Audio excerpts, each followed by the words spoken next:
Апелација ги прифати гаранциите на Драги Рашковски и Трајко Велјановски и им го укина куќниот притвор. Двајцата понудија имот вреден вкупно нешто над 400.000 евра како гаранција, дека нема да побегнат и ќе бидат достапни на судските органи. Според одлуките кои апелација ги донесе во изден, вчера, двајцата треба да се јавуваат во кривичниот суд секој прв понеделник во месецот и одземени им се пасошите. Во одлуката на апелација која се однесува на Драги Рашковски стои дека се прифаќа гаранција во недвижен имот во вредност од 192.000 евра.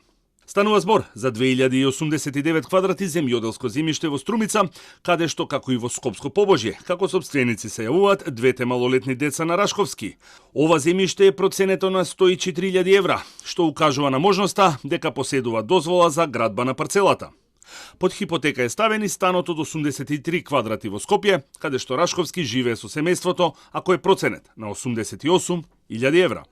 Како образложение на одлуката за укинување на куќниот притвор стои дека станува збор за семеен човек, а понудената гаранција представува доволен и реален износ.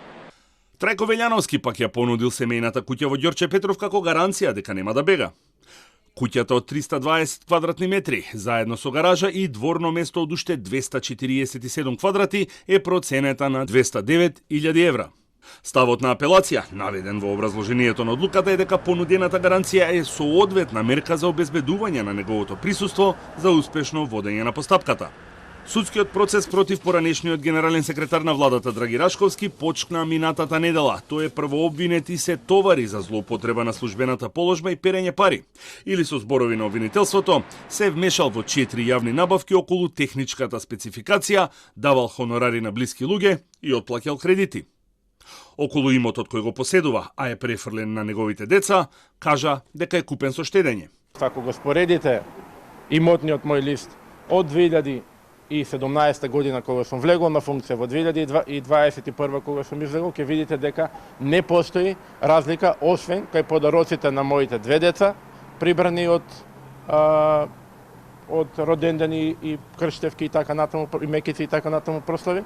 Поранешниот собраниски спикер Трајко Велјановски, кој беше обвинет за терористичко загрозување на уставниот поредок и безбедноста, како организатор на насилствата во собранието од 27 април во јули минатата година, беше осуден на 6,5 години затвор.